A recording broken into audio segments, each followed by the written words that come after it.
नमस्कार दोस्तों, स्वागत है आपका अपने प्लेटफ़ॉर्म एनसीईआरटी बाय विक्रम पर। तो ये एनसीईआरटी के लाइन बाय लाइन एक्सप्लेनेशन के वीडियोज़ खास तौर पर बनाए जा रहे हैं मेरे साथी अध्यापकगण के लिए और जो सीनियर स्टूडेंट्स सिविल सर्विसेज की तैयारी करते हैं उनके लिए।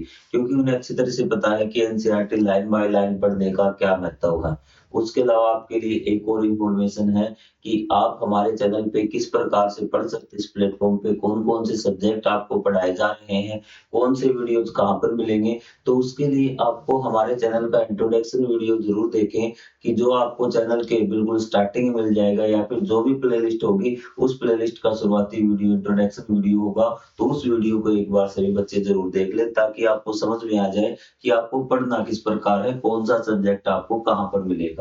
तो चलिए ज़्यादा समय आपका वेस्ट नहीं करेंगे, हमारा आज का जो टॉपिक है वो स्टार्ट करते हैं। आज हमें पढ़ना chapter 8 a journey through the state of water. कि हमें क्या पढ़ना है कि आज मेनली आपको बता देता हूँ, हमें पढ़ना है स्टेट ऑफ वाटर कि पानी के रूप। स्टेट होती अवस्था, वैसे हिंदी में बोलेंगे तो हम बात करेंगे अवस्था। ठीक है, स्टेट ऑफ वाटर मतलब इसको रूप भी बोलते हैं कि पानी हमें किस प्रकार से मिलता है, मतलब किस किस फॉर्म में मिलता है, किस किस रूप में मिलता है। तो आपको सबको पता है कि पानी हमें बर्फ के रूप में, आइस के रूप में मिलता है। आपको वाटर खुद लिक्विड के रूप में मिलता है और वेपर मतलब आपको भाप के रूप में मिलता है कि सॉलिड, लिक्विड, गैस। तीनों फॉर्म हम पानी की पढ़ेंगे। हम भाप के बारे में पढ़ेंगे, वेपर के बारे में, आइस के बारे में और लिक्विड फॉर्म में अगर बात करें तो वाटर के बारे में भी इसके सारे कैरेक्टरिस्टिक्स गुण आज हम पढ़ेंगे। तो चलिए स्टार्ट करते हैं। थ्री स्टेट ऑफ वाटर हम पढ़ते हैं, सॉलिड, लिक्विड, गैस। तो स्टार्टिंग में एक वक्तव्य दे रखा है, if it does not rain well even the mighty ocean will be drained. तो ये कहता है कि यदि बारिश नहीं होगी ना, इवन द माइटी ओशियन जो बहुत बड़े-बड़े आपके महासागर हैं, विल बी ड्रेन्ड ये भी क्या होंगे, सूख जाएँगे, बिल्कुल सूख जाएँगे आपके। देखिए कि आपको हमने वाटर साइकिल के बारे में पढ़ा होगा पिछली क्लासों में कि आपके ये मान लेते हैं ओशियन है, कि जब सूर्य निकलता है तो क्या होता है कि इसमें से वेपराइजेशन होता है कि पानी वेपर की फॉर्म में ऊपर आपका एटमॉस्फेयर में चला जाता है। लेकिन जब वो रेन के द्वारा ही तो वापिस आएगा। लेकिन एक चीज जब लगातार जाती जाती रहेगी, इसने कहा कि बारिश नहीं हुई भी, अगर बारिश नहीं होगी ना तो क्या होगा कि पानी आपका जाता ही जाएगा। ठीक है, तो एक टाइम ऐसा आएगा कि ये भी सूख जाएंगे। ये बात बिल्कुल सत्य है, यदि बारिश नहीं हुई तो आपके बड़े बड़े महासागर भी सूख जाएंगे। तो चलिए अब हम स्टार्ट करते हैं हमारे लेसन को रीड करना, जो हमारा आज का टास्क है। कोई भी चीज आपको समझ में ना आए तो आप एक बार कमेंट बॉक्स में कर दें, सर हमें ये चीज समझ में नहीं आ रही। On a bright summer afternoon, कि गर्मी की दोपहर थी। ठीक है, आवी एंड थिरो एंजॉय देयर शिकंजी। आवी और थिरो, एक लड़का और एक ही लड़की है। ठीक है, ये दोनों क्या करे, एंजॉय देयर शिकंजी। शिकंजी वो पी रहे थे, इंग्लिश में बोलते हैं लेमोनेड। शिकंजी को क्या बोलते हैं, lemonade. After looking at the ice in the lemonade, Thiro wonders about the nature of the ice and water. कि जैसे ही आफ्टर लुकिंग, जब थिरव ने देखी कि उसकी शिकंजी में बर्फ थी और उसने दोनों का नेचर देखा, किसका, बर्फ का और पानी का। ठीक है, तो उसे क्या हुआ, हैरानी हुई दोनों के नेचर को देख के। क्या हैरानी हुई भी, ये चीज हम देख लेते हैं कि उसने देखा कि जो ये आपकी बर्फ है ना, दोनों के बीच में क्या अंतर देखा कि ice feels hard to touch. अगर आइस को टच करें हम तो वो हार्ड लगती है, कठोर है। And we can hold it into our hands, कि हम इसको अपने हाथ में पकड़ सकते हैं। आपकी बात समझ में कि आइस के केस में उसने देखा कि आइस आपकी कठोर भी है और इसको हाथ में ऐसे होल्ड करके मतलब हम उठा सकते हैं। वेयर जबकि water can not be held in the same way, जबकि हम वाटर को इसी प्रकार, जैसे बर्फ को पकड़ के इस प्रकार उठा सकते हैं ना, तो वाटर को हम ऐसे होल्ड नहीं कर सकते। So they must be different substance, इसलिए वो क्या दूसरा पदार्थ होगा, कि दोनों सेम प्रकार के पदार्थ नहीं है, कि आपका वाटर अलग है और आइस अलग अलग पदार्थ है। ये अंदाजा थ्योरम ने लगाया। आपको चीज समझ में आ गई कि उसने ऐसा अंदाजा क्यों लगाया कि दोनों के कैरेक्टर्स थे ना, वो अलग थे, गुण अलग थे। ठीक है, लेकिन यहाँ पे जो आ गई वो कहती no these are same substance, ने कहा नहीं ये अलग अलग सब्सटेंस है, ये दोनों अलग अलग सब्सटेंस नहीं है। ये बात आवी ने कही और अलग-अलग सब्सटेंस है, ये बात किसने कही? थीरो ने। तो आप क्या सोचते हो इस बारे में? क्या दोनों अलग-अलग सब्सटेंस है या फिर एक ही प्रकार के हैं? आवी हैज़ ए कंट्रीब्यूट टू थीरो। कंट्रीब्यूट होता है आपका विरोध करना भी, ठीक है? लेकिन इसने कहा कि जो आपकी आवी की राय थी, राय का सजेशन था, वो इसके अलग था भी, ठीक है? वो ऐसा नहीं मानती थी, जो आपका थीरो मानता था कि वो 2 सब्सटेंस है, अलग-अलग सब्सटेंस है, जबकि आवी कह रही थी कि पानी और जो आपका बर्फ है, आइस एंड वाटर है, सेम टाइप के सब्सटेंस है। What do you think? आप क्या सोचते हैं, व्हाई? आप अपना जवाब दीजिए कि आपको ये दोनों अलग-अलग लगते हैं या फिर एक ही लगते हैं? अब देखते हैं कि दोनों के बीच में क्या डिस्कशन होता है। आगे इस क्वेश्चन को सोल्व करना ना, तो ये कहती है अभी, we can put water in the freezer on a refrigerator and check if it gets converted into ice. इसने कहा कि हम क्या करते हैं कि पानी को हम इसमें फ्रीजर में रख देते हैं, आपके रेफ्रिजरेटर फ्रिज में रख दिया। उसने कहा अगर सुबह हमें बर्फ मिल गई ना, तो समझ जाना कि दोनों एक ही चीज है, वरना दोनों अलग-अलग हैं। आधी बात समझे कि पानी हमने रखा और उसकी बर्फ बन गई, तो इसका मतलब क्या है कि वो दोनों एक ही चीज है। Yes I know when water is left in the freezer. ये कहता है कि मुझे पता है कि वाटर जब इसमें फ्रीजर में रखा जाता है, it gets converted into the ice, but probably something gets added to the ice in the freezer। लेकिन मुझे ऐसा लगता है कि उसमें कुछ मिला दिया जाता है। फिर इसने कहा कि मुझे तो पता है कि इसमें क्या है, अगर आप रख दोगे, पानी रखोगे फ्रीजर में, तो कुछ समय बाद क्या उसकी बर्फ बन जाएगी। लेकिन मुझे लगता है कि फ्रीजर के अंदर कुछ इसमें मिल जाता है जिससे बर्फ बनती है, सेम पदार्थ नहीं है। Do you think Thero is right? How can you find out? क्या आप समझते हैं कि थीरो ने जो बात कही वो बिल्कुल सही है, और आपका इसके इस प्रकार से पता लगाओगे भी? चीजें क्लियर हुई आपको? आपको पता है कि हम उसका जो है कोई भी ऐसी चीज रख देंगे जो ऊपर से क्या हो, क्लोज हो, मिलने के लिए कोई जगह नहीं हो, तो हमें पता लग जाएगा कि अब ढक्कन बंद है, तो उसके अंदर कहाँ से कोई चीज मिलेगी। और आपको पता है कि बर्फ का जो आपका फ्रीजर है, उसमें आपका टेम्परेचर डाउन होता है, न कि पानी में कुछ मिलाया जाता है, और जैसे ही टेम्परेचर कम होता है, आपकी पानी बर्फ में बदल जाता है भी। आपको आगे बात समझ में है? The water converted into the ice when the temperature comes below the 0 degree Celsius. 0 degree Celsius जब नीचे तापमान आता है, तो पानी आपका बर्फ में बदल जाता है। एक्टिविटी देख लेते हैं एक बार। एक्टिविटी भी साथ-साथ करते चलेंगे, ताकि आपके जो डाउट हैं वो एक्टिविटी के माध्यम से ही आपको कुछ चीजें क्लियर होंगी, और उससे ही बहुत सारी चीजें आपको समझ में आएगी। Put an ice cube in A cup, leave it on the table and observe. ये कहता है कि आपको क्या करना है कि एक ग्लास में या कप में आइस क्यूब रखनी है। ठीक है, आइस क्यूब मतलब बर्फ के टुकड़े रखने हैं छोटे-छोटे, और उसको एक टेबल पे रख दीजिए और ऑब्जर्व कीजिए, इसको देखिए भी। Ice gets converted into what? कि आइस है वो आपकी बर्फ में बदल जाएगी। हम दोनों चेक करें क्या फ्रीजर में कुछ मिला तो नहीं दिया। What can you conclude from the observation? कि आपने फ्रीजर में रख दिया था, बर्फ जम गई थी, अब आपने वापस रखा, तो ये जो आपकी आइस है ये धीरे-धीरे किसमें बदल जाएगी? पानी में। Does this mean that the ice and water are the same substance? तब आप समझ गए होंगे कि आइस और वाटर है वो सेम सब्सटेंस है, क्योंकि आइस का क्या बन गया? पानी। दोनों अलग-अलग सब्सटेंस नहीं है। तो ये चीज आपको समझ में? Yes, ice and water are the two forms of the same substance. कि आपकी टू फॉर्म्स है, दो रूप हैं भी, दो अवस्थाएं हैं किसकी? सेम सब्सटेंस की। These forms are also called state. और इन रूपों को क्या बोलते हैं? स्टेट्स भी बोलते हैं, अवस्था भी बोलते हैं। These different states of water shows many differences in their behavior। ये तो अलग-अलग स्टेट है ना, अलग-अलग स्टेट है या फिर अलग-अलग रूप है ना पदार्थ के, वो क्या अपने गुणों में भी क्या फर्क दिखाते हैं, अपने व्यवहार में भी क्या है, मैनी डिफरेंस रखते हैं in their behaviour. Water flows but ice does not. Water splash but ice does not. इसने कहा कि वाटर तो क्या है, जैसे आपका चीज तो एक ही है, लेकिन उसके रूप अलग-अलग है, दोनों अलग-अलग रूप में आ गई। सेम था आपका पानी, एक तो आपका क्या बन गया? बर्फ बन गया, एक आपका पानी बन गया। अब देखो, जो बर्फ है वो एक जगह पे रहेगी इस प्रकार से, ठीक है। लेकिन ये पानी है, ये बह के इस प्रकार चल सकता है, लेकिन बर्फ इस प्रकार नहीं चल सकती। पानी आपका स्प्लैश हो सकता है, ठीक है, बर्फ ऐसी स्प्लैश फुहारा टाइप नहीं बनेगी। चीज एक ही है, लेकिन इनके बिहेवियर में फर्क आ गया जब ये अलग अलग रूपों में आती है। हमें वही पढ़ना है कि जो पानी के अलग अलग रूपों में आते हैं उनके क्या क्या फर्क आते हैं। इन्वेस्टिगेटिंग वाटर्स डिस्पेयरिंग एक्ट, कि पानी का गायब होना। डिस्पेयरिंग समझते हैं आपको, कि पानी जाता कहाँ है। ये मान लीजिए कि हमें इसमें वेपराइजेशन के बारे में पढ़ना है, ठीक है। इट्स ए रेनी मॉर्निंग, एक सुबह सुबह क्या हुई थी, बारिश हुई थी। While going to the school, Avi and Thiro observed that there are a lot of water puddles in the playground. कि कुछ प्लेग्राउंड में क्या वाटर puddles मतलब पानी के गड्ढे भरे हैं, ठीक है। That evening, when they go to the play, they are surprised to observe that some of water in the puddles had disappeared. तो उसने कहा कि जब वो गए दोपहर में, बाद में या शाम को खेलने के लिए ग्राउंड में गए, सुबह तो उन्होंने देखे कि पानी के गड्ढे भरे हैं, आपने भी चीज देखा होगा।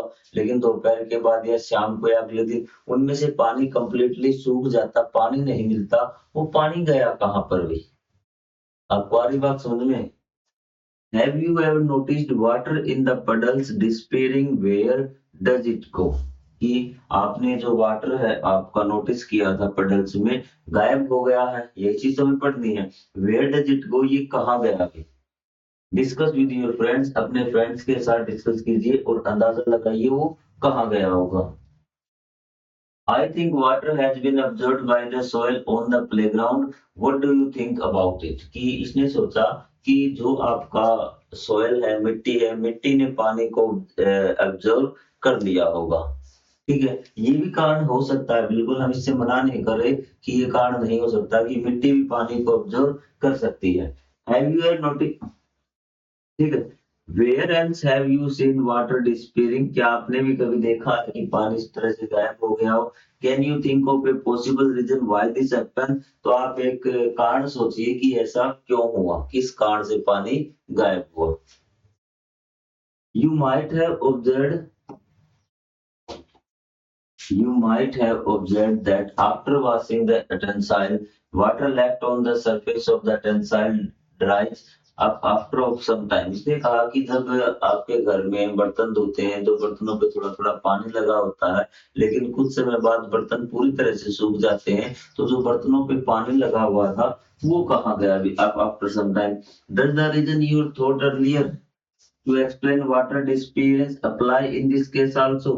क्या आपने जो अभी रीजन सोचा था कि मिट्टी ने पानी सोख लिया हुआ, तो यहाँ पानी किसने सोखा भी? मिट्टी तो थी भी नहीं यहाँ बर्तनों के संपर्क में, तो यहाँ पानी कहाँ गया? तो क्या आपने वो रीजन था वो आपका यहाँ पे भी काम कर रहा है? अभी wonders if water has seeped through the surface of the utensil, अब अभी कहता है कि क्या बर्तनों ने पानी वो सेक लिया या फिर बर्तनों के अंदर से वो पानी झर गया, नीचे आ गया अभी। Zero thinks that water does not seep through the surface of the tensile, design an activity to investigate whose idea is correct। तो इसने कहा कि जो थिरो है ना, think that water does not सीप, कि वो पानी उसमें से नहीं रिसता, उसके अंदर से नहीं निकलता, to the surface of the utensil, जो आपका बर्तन है ना उसमें से नहीं रिसता। रिसना होता है कि धीरे धीरे पानी उसमें से निकल के नीचे गिर जाए भूमि पर और पानी इस प्रकार से जाता है, तो मतलब कि आपके किसी बर्तन के अंदर से पानी नहीं निकलता। एक एक्टिविटी और करके देखते हैं। Take a tablespoon of water on the steel plate as shown in figure में। तो आपको क्या करना है कि आपको एक पानी की चम्मच इस प्रकार से प्लेट में रखनी है। Observe whether water seeps through to the surface of the plate भी। तो आपने देखा है कि आपको ये देखना है क्या ये पानी नीचे की तरफ जाता, मतलब प्लेट पानी आपका यहाँ रखा हुआ, क्या यहाँ पर आपका पानी आया through the other side of the plate or not? Keep observing this at the regular interval until the water completely disappear। और आप देखेंगे इसको ऑब्जर्व करते रहना, क्या पानी नीचे जा रहा है, और आप धीरे धीरे देखेंगे कि पानी नीचे भी नहीं गया और पानी ऊपर से गायब भी हो गया। तो पानी गया कहाँ पर, ये क्वेश्चन आपके सामने है। What do you infer? आपने क्या ऑब्जर्व किया, क्या चीजें आपने देखी? In this activity, enough to come to the conclusion that water does not seep through a steel plate। कि आपने देखा कि आपका वाटर है वो इस स्टील प्लेट के नीचे नहीं गया, इसके अंदर से नहीं रिसा। ठीक, if water does not seep through the steel plate, then where has the water gone? तो पानी कहाँ चला गया? कि पानी इसके अंदर से भी नहीं गया, नीचे भी नहीं गिरा। ठीक है, तो पानी गया कहाँ? पानी तो आपका गायब हो चुका है। This water gets converted into gaseous state called water vapor। ये पानी आपका गैस बन चुका है, वेपर बन चुका है, जिसको बोलते हैं गैसीय स्टेट। क्योंकि पानी क्या बन गया? भाप में बदल जाता है। ये बात आपको समझ में आ गई? The water vapor is another state of water। Let's think of another observation। Where do you notice the water disappearing? तो आइए एक और एक्टिविटी हम करते हैं जिससे आपको अच्छी तरह से समझ में आ जाएगा वाटर वेपर के बारे में कि पानी किस प्रकार से भाप में बदलना है। जब उसका टेम्परेचर हम कूल करते हैं, डाउन करते हैं, तो क्या बनता है? वो आपका बनता है बर्फ, आइस। और जब हम उसका टेम्परेचर बढ़ा देते हैं तो वो बन जाता है वेपर, गैस या भाप आप से बोल सकते हैं। तो 3 स्टेट आपकी यहाँ पे आपको पता चल चुकी है, लेकिन तीसरी स्टेट को भी आपने समझना बाकी है। उनके क्या क्या उपयोग है, क्या क्या गुण होता है, वो भी हमें इस अध्याय में पढ़नी है। While making dosa, we sprinkle some water on the hot pan and it disappear। जब हम डोसा बनाते हैं, कोई और ऐसी चटपटी चीज बनाते हैं, तो जो तवा होता है ना आपका गरम गरम, उस पे ऐसे पानी के छिड़के मारते हैं। आप देखना कभी नोटिस करें बनाए तो ये चेक करने के लिए कि वो आपका वो कितना गर्म हो चुका है। ठीक है, और जो पानी की बूंदे हम डालेंगे ना, वो तुरंत आपकी क्या हो जाती है? डिस्पेयर हो जाती है, मतलब गर्म होगी वो भाप में बदल जाती है।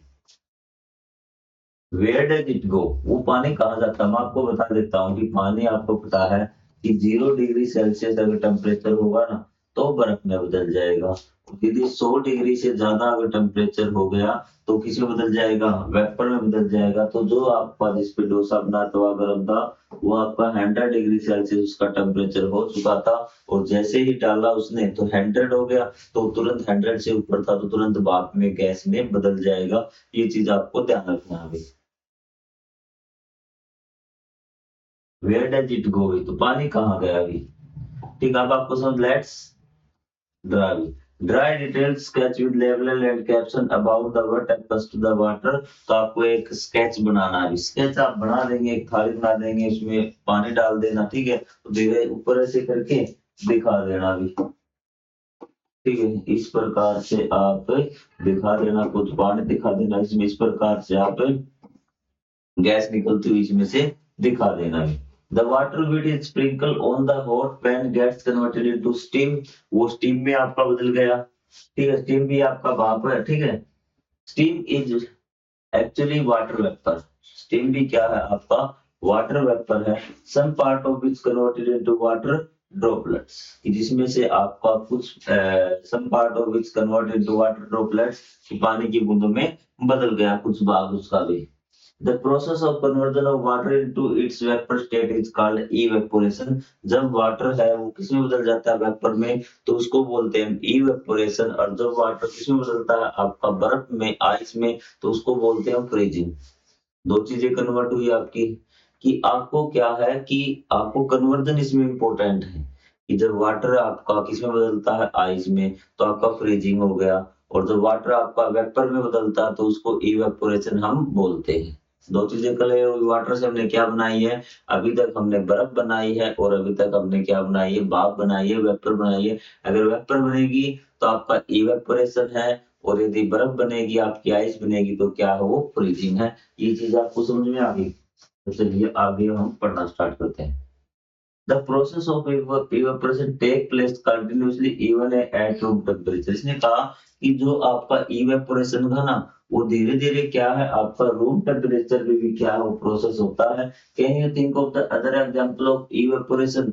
क्या आप सोच सकते हैं कुछ इस प्रकार के इवेपोरेशन जिसमें पानी गायब होता हो? जैसे आपने कपड़े धो दिए, ठीक है, और धीरे धीरे क्या है? वो चीजें सूख जाता है, तो कपड़ों का पानी कहाँ पर गया अभी?